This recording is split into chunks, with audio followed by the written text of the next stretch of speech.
parqueo. Y para finalizar la jornada de hoy, invitándolos mañana que nos encontremos nuevamente temprano aquí, Luis Eduardo Pérez, reconocido líder de negocios, coach especializado en el entorno financiero, una carrera de más de 20 años recorriendo todas las etapas que implican el camino desde emprendedor hasta alcanzar los resultados que tiene y de los cuales nos va a hablar en los próximos minutos. Se hizo a pulso en la industria financiera internacional a través de una organización llamada Crevolution, de la cual nos va a hablar, y también ICM. Él, como coach, les va a dar un mensaje muy importante para el final de la tarde. Recuerde que después de la conferencia están bienvenidos al cóctel aquí a la derecha, donde pueden compartir el espacio de networking con todos los patrocinadores. Ahí está el tema de los premios, que ya lo hemos explicado ampliamente. Así que, por favor, nuestro último conferencista de hoy, un aplauso para Luis Eduardo Pérez.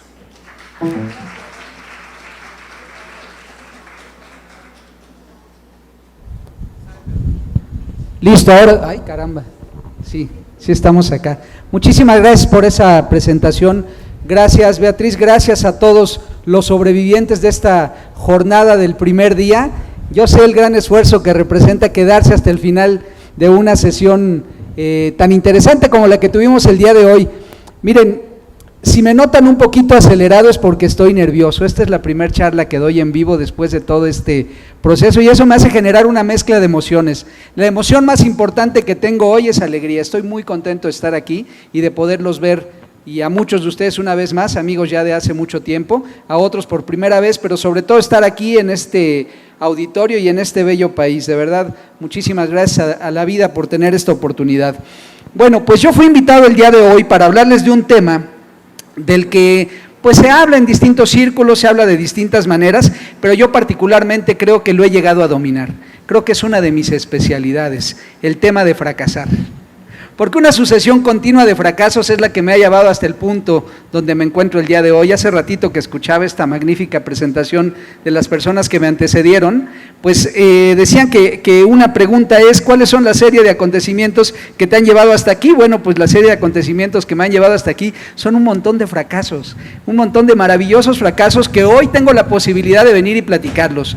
Esta historia en general de lo que voy a relatarles durante la sesión del día de hoy empezó con la tarea de una de mis hijas. Yo tengo dos hijos, una hija que hoy tiene 18 años y un hijo que tiene 21 años, pero cuando mi hija estaba haciendo la secundaria le dejaron una tarea que era dibujar la línea de vida profesional de tus padres, ¿no? Y para eso nos tenía que entrevistar. Entrevistó a su mamá es una mujer muy exitosa en el campo de la medicina veterinaria y bueno, pues acabó muy rápido con esa historia. Cuando me entrevistó a mí, pues le tuve que contar desde los inicios los distintos momentos en que tuve un negocio y las cosas se complicaron y después tuve que volver a empezar y así, ¿no? Entonces, cuando ella entregó su tarea, el día que hizo la presentación, presentó la historia de su papá y decía más o menos así: en 1995 mi papá abre su primera empresa, 1999 mi papá quiebra su primera empresa, año 2000 mi papá abre su segunda empresa, año 2002 mi papá quiebra su segunda empresa, año 2003 abre su tercera empresa, año 2011 quiebra su tercera empresa, año 2012 abre su cuarta empresa, hasta el momento no ha vuelto a quebrar. Y al final le puso: pero esta historia continuará. Así que bueno, pues teniendo ese antecedente, desde ahí empieza esta visión particular que me he formado sobre este tema. Mi nombre es Luis Eduardo Pérez, yo dirijo un grupo de compañías, una de ellas es ICM, otra de ellas es Crevolution, Workit, hay un grupo de cosas que todas ellas pues tienen una historia común. Pero el tema del que vamos a hablar, que es el fracaso, pues tiene muchas formas de interpretarse. Una cosa es lo que se dice, y creo que todos hemos escuchado en distintos foros, en videos de YouTube, que del fracaso se aprende, que el fracaso pues es un paso necesario, que hay que fracasar rápido para tener mejores resultados, ¿no? Y creo que todos estamos de acuerdo con eso, pero una cosa es lo que se dice, que a nivel racional lo podemos entender, pero otra cosa es lo que en realidad nos sucede cuando estamos viviendo un proceso de fracaso. Y bueno, ¿quién de ustedes no ha experimentado un fracaso? ¿Todos han experimentado un fracaso? Levanten la mano quien se sienta orgulloso de todos sus fracasos, por favor. Muy bien. Quiere decir que estamos ante un grupo de fracasados, lo cual valoro mucho, porque me incluyo dentro de estos. ¿Qué es lo que en realidad sucede cuando estamos en medio de un fracaso? Pues es como cuando el mar nos revuelca, ¿no? Te metes en una ola no la puedes esquivar y de repente te arrastra y lo que tú quieres es aire. En el momento no entiendes de razones, no entiendes de aprendizajes, no entiendes de nada más que la posibilidad de salir y respirar un poco, ¿no? Una vez mi hermano me contaba que en un momento difícil de su vida se sentía como ese boxeador que se equivocó de profesión, ¿no? Está metido en una esquina recibiendo todos los golpes, preguntándose qué hago aquí, pero el round no se termina hasta que duran los 3 minutos. Y creo que esa sensación la hemos tenido todos en algún momento. Bueno, eso es lo que realmente sucede cuando experimentamos un fracaso. Pero lo cierto, más allá de todo esto, es que el fracaso de entrada es inevitable. Es decir, si tú estás haciendo algo por tratar de crecer, por tratar de encontrar tu lugar en esta vida, tu lugar en este mundo, es inevitable que tengas que pasar por procesos difíciles. Ahora, es importante discernir que una cosa es el dolor y otra cosa el sufrimiento. El dolor es parte de la vida porque viene a partir de ciertas pérdidas que tenemos, pero el sufrimiento es opcional. Porque el sufrimiento tiene que ver muchas veces con la interpretación regularmente equivocada que hacemos de los acontecimientos. Lo que es cierto es que no siempre las cosas van a salir como las planeamos. Por lo tanto, el fracaso es inevitable. Está fuera de nuestro control. Podemos planear muchísimas cosas, pero de repente llegan acontecimientos que no teníamos previstos, que nadie tenía previstos, como de repente una pandemia, ¿no? Por ejemplo. Para aquellos que se vieron afectados en los negocios que tenían y que dependían de esto, pues estaba fuera de su control. También es importante que aprendamos a entender, el primer paso es entender cuáles son las razones que nos llevaron a tener ese fracaso, porque desde el entendimiento es desde donde somos capaces de generar el aprendizaje. Es decir, si yo logro entender qué fue lo que sucedió, puedo empezar mi proceso de aprendizaje que eventualmente me va a llevar a recuperarme de ese aprendizaje, a recuperarme de esa experiencia que terminó siendo negativa porque iba en contra de lo que yo estaba esperando lograr. Pero todo esto solo se va a dar para fracasar otra vez. Porque la vida es una sucesión constante de luchas y de resultados, y esos resultados no siempre van a ser los que queremos. Podríamos tener pues un ejemplo de que la vida es una constante sucesión de fracasos con actitud alegre, en el mejor de los casos, ¿no? Cuando tenemos oportunidad de reinterpretarlos. Pero es que esto viene desde pequeños, porque estamos acostumbrados, estamos programados desde que somos muy pequeños a pensar negativamente sobre el fracaso. Yo siempre digo de broma, yo tengo un hermano mayor que yo, 5 años, que es muy serio, siempre ha sido como el más estudioso, el más, ¿cómo dicen ustedes?, juicioso de los dos, ¿no?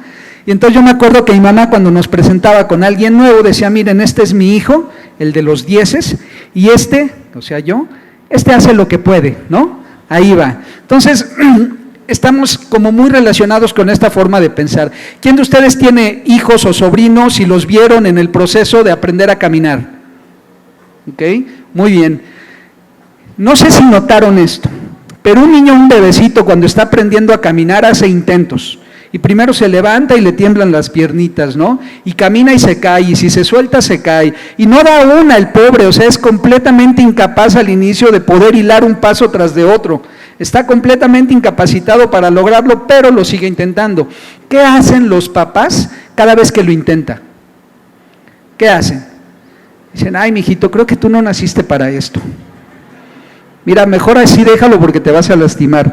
No, lo alientan, lo abrazan, le ponen un suéter por debajo de las axilas y lo traen así, le compran equipo especializado, llámese una andadera, ¿no?, para poder llevarlo, lo agarran entre los dos de la manita y lo van acompañando, y cada vez que se levanta y lo vuelve a intentar, le aplauden, le echan porras, y el día que se levanta y empieza a caminar sus primeros pasos, es una alegría increíble. ¿Cuántas veces tuvo que fracasar para poder llegar a ese punto? Muchísimas. Y después algo sucede, no sé si han notado que más o menos cuando entramos a la escuela, el mismo proceso para aprender que es fracasar muchas veces, pues empieza por ser mal visto, ¿no? Como que ahí empezamos a tener una evaluación, empezamos a tener un resultado y las cosas se complican. En algún momento empezamos a interiorizar la idea de que el fracaso es negativo y nos empieza a dar miedo el incurrir en alguno de estos fracasos. Ahora, ¿qué tienen en común una espiga de trigo, una revista y un reloj? Bueno, Pues para responder a esto les voy a contar dos historias muy breves, que son las historias que puedo relatar porque tienen que ver con mi experiencia. No vengo el día de hoy a presentarles una metodología para reinterpretar sus fracasos y convertirlos en éxito. Lo que vengo a presentarles el día de hoy es la historia de lo que yo he vivido, lo que he aprendido y las lecciones que yo interioricé, te las quiero compartir. Si te sirven, me va a dar muchísimo gusto, y si no, te juro que van a ser historias muy entretenidas. Entonces, fíjate, la primera de ellos más o menos se da por ahí de la década de los 90, año 97, 98. Yo tuve una agencia calificadora de riesgo de investigación de crédito, pero que también hacía servicios de cobranza. En algún momento la abrimos en Ciudad de México y en algún momento abrimos una oficina al norte del país, en una ciudad que se llama Monterrey.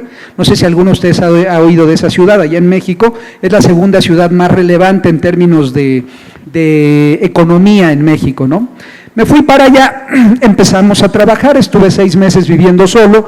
Mi esposa, que en ese momento pues llevábamos ya poco tiempo viviendo juntos, se quedó en México. Ella empezaba su carrera en la veterinaria. Yo me fui para allá y empecé a hacer mi trabajo.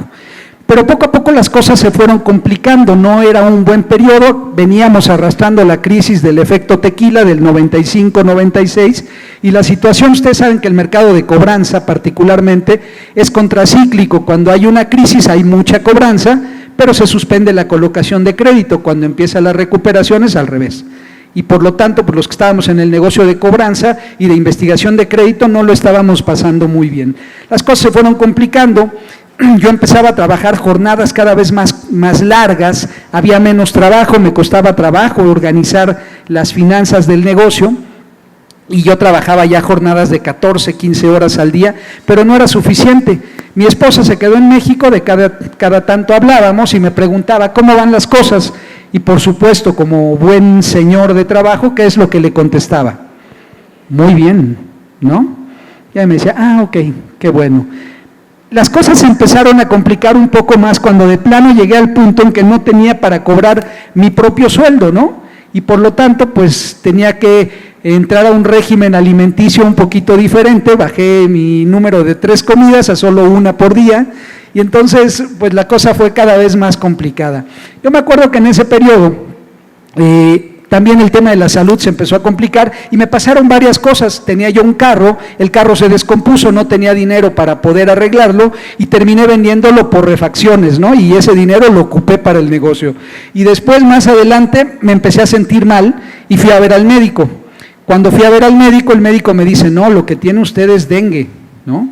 Esta enfermedad del dengue, y me mandó pues unas pastillas de ¿cómo se llaman? Amoxicilina, que es un antibiótico. Me las empecé a tomar. Llegué al día siguiente a la oficina y estaba yo lleno de ronchitas por toda la cara. Una de mis asistentes me dice, oiga, ¿usted le pasa algo? Está intoxicado. Voy a traerle 1 litro de leche, porque pues, tú sabes que te dan leche y se te calma, ¿no? Me trajo el litro de leche, me la tomé, la leche estaba mala, me agarró una diarrea espantosa, ¿no? El negocio estaba quebrando, no tenía carro, tenía dengue, fiebre, etcétera, y en eso me llama mi esposa. Y le contesto el teléfono y me dice, mi amor, ¿cómo estás? Bien. Y me dice, mira, no te hagas tonto, yo sé que no estás bien. Así que te quiero avisar que el día de mañana llegamos mis ahorros y yo, allá a la ciudad de Monterrey. Entonces ella vino al rescate, por así decirlo. Y me encantaría decirles que los ahorros fueron suficientes y que salvamos el negocio gracias a esos ahorros, pero estaba empezando su carrera también, así que nos ayudó un poquito, pero lo que me ayudó más fue que ella llegara. Cuando llegó, pues con el dinero que trajo pudimos reconectar el teléfono, darles un espacio de tiempo a los empleados, darles un abono para que pudieran descansar un tiempo. Los mandamos a descansar porque no había de plano trabajo. Así que durante ese tiempo dijimos, ¿y ahora qué hacemos? Porque no hay trabajo. Era el mes de octubre y yo tenía la presión de que en diciembre teníamos que venir a la Ciudad de México, pasar la Navidad y llevarla a ella con sus padres en ese fin de año, ¿no? Entonces, bueno, pues así fue. Empezamos a buscar opciones y surgió una opción. Antes del Google Maps y del Waze, recuerdan que se usaban mapas, ¿no?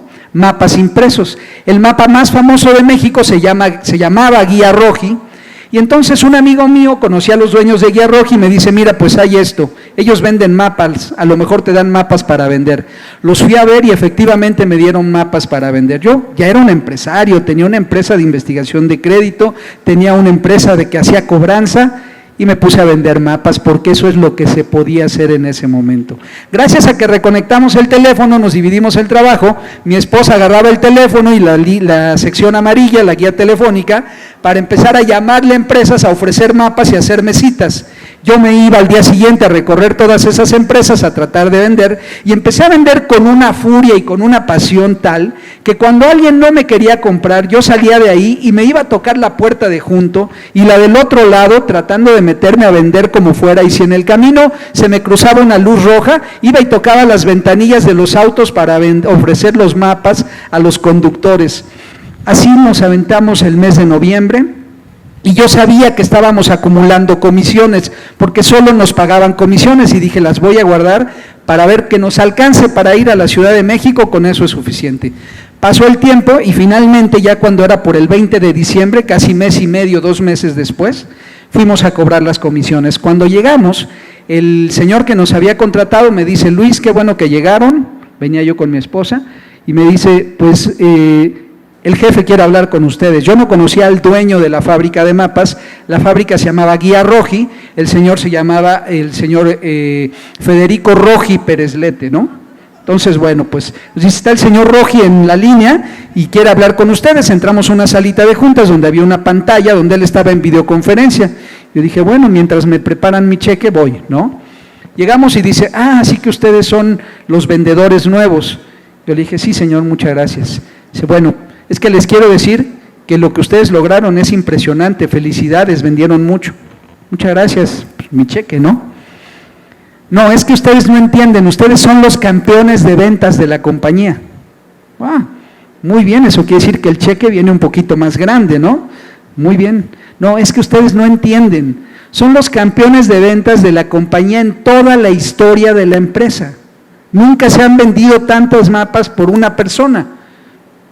No, pues qué honor, muchísimas gracias, ahora sí vamos a la caja. No, a ver, señor, usted no entiende. Estamos en el mes de diciembre, la nueva edición del mapa sale en enero. En este trimestre nadie compra mapas. Yo le dije, qué bueno que no me dijo antes, porque si me hubiera dicho, pues no vendemos, ¿no? Entonces, fíjate, con ese dinero, que fue un muy buen dinero de las comisiones, nos regresamos a México, compramos los boletos para volver a Monterrey en enero, porque lo íbamos a volver a intentar, para liquidar las últimas deudas que nos quedamos, y cuando terminó todo eso, ya estando allá en Ciudad de México, me quedaban únicamente $3. $3 era todo el dinero que yo tenía libre, y con eso me fui a comprar los regalos de fin de año, ¿ok? Tenía yo que comprarle regalos a mis suegros y regalos a mi esposa. Pasó un señor vendiendo chocolates en la calle, y ahí me gasté $1.50, y después me quedé con $1.50 para comprar el regalo de mi esposa, y dije, ¿yo qué puedo hacer con $1.50 que sea significativo después de la guerrera que se fue a vivir conmigo, ¿no? Para ayudarme en esta transición. Entonces pasó una señora vendiendo ramitas de trigo, espigas de trigo, como para decorar la casa, y le compré una espiga de trigo con ese dinero. Cuando llegó la hora de los regalos, le entregué a mi suegro los chocolates, y a mi esposa la llamé afuera y le entregué esa barrita de trigo, ¿no? Esa espiguita de trigo, y le dije, lo que te entrego hoy aquí no es una espiga de trigo que me costó $1, es un símbolo de que lo que nos pasó en esta ocasión no nos va a volver a pasar. Esa era la teoría, ¿no? Pero fue un símbolo muy lindo, porque a partir de ahí, pues empezamos a trabajar con renovada intención, y a partir de que regresamos en enero, pensamos, ¿qué podemos hacer diferente en lo que se equilibra esto? Muchos de nuestros clientes nos decían, oye, pues ustedes tienen modelos muy interesantes de cómo cobran, de cómo hacen las investigaciones de crédito, ¿por qué no vienes y me cuentas o le enseñas a mi gente cómo hacerle? Y se nos ocurrió que eso se llama capacitación, y que las empresas pagan por la capacitación. Hoy tenemos una firma de capacitación que capacita alrededor de 5,000 personas por año en temas de crédito y cobranza en el mundo, pero su origen fue esa espiguita de trigo. Ese fue el origen de ese trabajo. Claro, han pasado muchas más cosas en medio, pero eso nos despertó la creatividad para buscar cómo capitalizar ese conocimiento. Esa es la primera historia. Segunda historia, pasan muchos años, nos metemos en el negocio de eventos, hacemos muchas cosas vinculadas con el ecosistema financiero en México, pero en el año 2010, 2009 vino la primera epidemia que yo conocí, que fue la de la gripe aviar, que por cierto fue originada en México, y recordarán que México sí cerró, sí tuvo un paro, porque ahí era donde había que concentrar y contener este foco, ¿no? Las actividades de nosotros en capacitación y en eventos eran básicamente presenciales. Cuando suspendieron eso, pues no había Zoom, no había Teams, no había plataformas de interacción como las que hoy tenemos, y por lo tanto tuvimos que cerrar todos los eventos. ¿Qué le pasó al negocio de Luis Eduardo? Pues quebró, ¿no?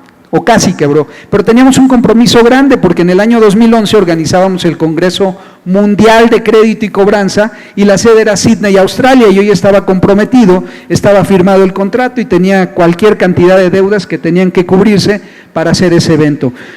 No les voy a hablar de los números porque las cantidades de dinero que quedé a deber en ese tiempo eran muy altas, pero la principal preocupación es que tenía yo con todo y eso que viajar a Australia, llevar a cabo ese evento, pero había una complejidad aún adicional, porque para hacer un evento en un hotel allá en Australia tenías que rentar habitaciones. Yo renté 300 noches de habitación en el Hotel Hilton de Australia, y esas 300 noches de habitación pues se vendían junto con los participantes que venían de todos los lugares del mundo.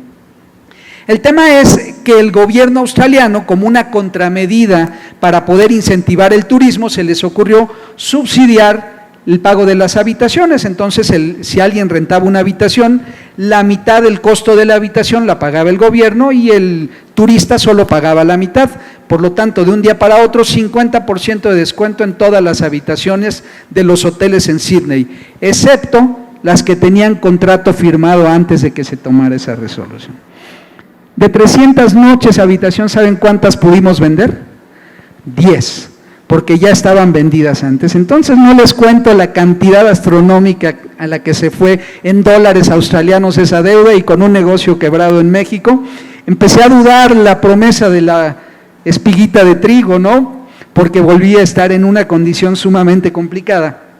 Entonces, con ese escenario tenía yo que viajar a Sydney.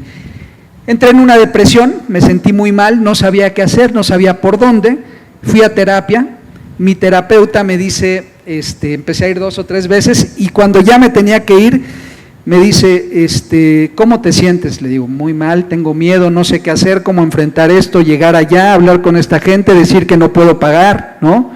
Y además pues ya están todos los vuelos comprados, la gente que viene de varios países a ese congreso, no sé qué puedo hacer, ¿no? Me dice, mira, pues te vas a parar y le vas a decir al señor, descríbeme cómo es el dueño, el director general del Hotel Hilton. No, pues es un señor alto, güero, como de 2 metros de altura, ¿no? Dice, mira, le vas a decir, Mr. Güerito, pues con la novedad de que no le puedo pagar, y de ahí partimos, ¿no? Así hablaba mi terapeuta. Entonces yo me fui con ese consejo de parte de mi terapeuta. Llegué allá, efectivamente tuve esta difícil reunión, porque el señor era muy amable hasta que le dije, señor, no puedo pagar, y de ahí partamos. Ahí cambió por completo el asunto. No les quiero contar el detalle de todo lo que sucedió en esa semana previa al evento, porque de verdad que la necesidad hace maravillas, ¿eh? Empezamos a movernos de una manera impresionante, logramos vender parte de las habitaciones bajándolas al 50% del precio, en una venta de última hora, logramos vender las 290 noches cuarto que teníamos pendientes, pero a la mitad de precio, el déficit bajó, movimos un montón de cosas. Yo me fui con una deuda enorme a ese evento, y de ese evento regresé con una deuda como de $3,000, que comparado con lo que tenía previo no era nada, pero en México pues tenía ahí la bola de nieve, mis tarjetas a tope, la familia, el negocio cerrado, todo así.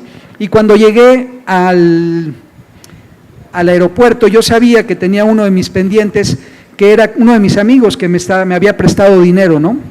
Bueno, varios. Pero entonces me senté y dije, bueno, ¿qué voy a hacer con todo esto? Estaba yo muy desmotivado. Y de esas cosas que son para ti, me senté y de repente volteo la vista, y en uno de los racks de un puesto de revistas de ahí del aeropuerto estaba esa revista que decía The Failure, el fracaso. Cómo entenderlo, cómo aprender de él y cómo recuperarse de él. Estaba a la venta esa revista, con el último dinero que me quedaba la compré. Me la llevé, ¿no?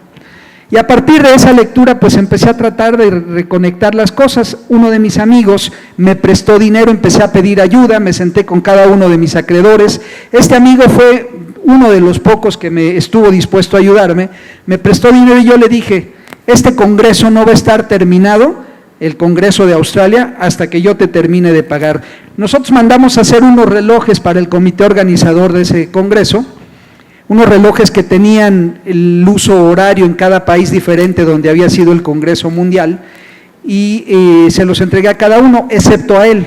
A él le guardé su reloj y le dije, ese te lo voy a entregar hasta el día que termine este evento. Pasaron los años, amigos, me tardé 6 años en solucionar todos los problemas que se derivaron de eso. Hicimos un plan, reestructuramos, reorganizamos, hicimos muchas cosas con mucha paciencia, mucha dedicación, mucho esfuerzo.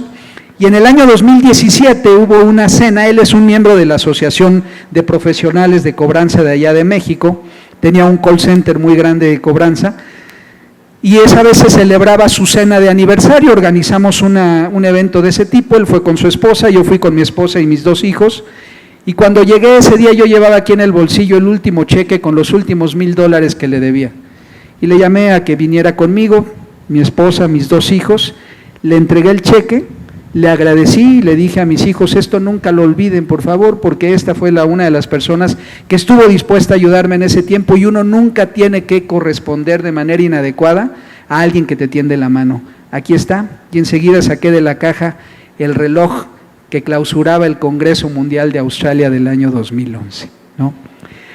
Entonces, fíjate, cuando yo pienso en este tipo de cosas, parece que ha pasado mucho tiempo y en realidad no ha pasado tanto. Si lo ves en perspectiva, déjenme sacar esto, si lo ves en perspectiva no ha pasado mucho, y si te das cuenta, ¿qué tienen en común esta espiga de trigo, la revista y el reloj? Es que los 3 representan símbolos de la reinterpretación de algo, porque después de ese Congreso Mundial, toda la división que hace congresos dentro de ICM se revolucionó, tuvo una aproximación completamente distinta al evento, y hoy generamos, si han ustedes escuchado de Crevolution, saben lo que representa y la cantidad de actividades que hacemos en el mundo, ¿no? ¿Qué aprendí de todas estas experiencias? Aprendí que uno tiene que seguir intentando las cosas, porque sí es cierto que se fracasa cuando se intenta, pero si no lo intentas puedes fracasar igual, porque el fracaso tiene que ver con las decisiones que tomamos, y a veces tomar la decisión de no hacer algo implica también consecuencias y resultados que pueden no ser los adecuados para ti. También aprendí que durante todo ese periodo hay que cuidar lo esencial, porque en tu trabajo tú eres reemplazable, pero en tu familia eres irreemplazable, y cuando las cosas se complican es ahí donde vas a encontrar refugio, y es ahí donde vas a encontrar la fuerza que te va a sacar adelante, es donde está tu ayuda incondicional, es donde está la gente que verdaderamente y de fondo va a estar contigo siempre, y no quiere decir que en el trabajo no haya gente que te va a apoyar, por supuesto, pero al final del día, cuando antes de quedarte solo, tienes ese gran apoyo, esa gran red que es tu propia familia, ¿no? Hay que cuidar siempre lo esencial, pero no solo en los tiempos de necesidad. Cuídalo hoy si no estás inmerso en un problema muy grande. Habla con tu familia, sal con ellos, dales mantenimiento. Cuando estás en un problema, pide ayuda, porque a veces nos cuesta mucho trabajo bajar la guardia y acercarnos a la gente que nos quiere ayudar. Hay gente que te va a decir que no, o que no te va a responder, pero siempre va a haber gente que está dispuesta a ayudarte y que están esperando que se lo pidan, porque algo es cierto, la gente no va a adivinar que estás en una necesidad. Quizá la gente más cercana a ti que lo adivine, como lo adivinó mi esposa, pero cuando yo ni siquiera le quise pedir ayuda a ella, pues mi gran lección fue que sin pedirlo estuvo dispuesta a ayudar, ¿no? Trata de cuidar todo esto para que lo superes pronto, pero para que lo superes pronto necesitas buscar ayuda.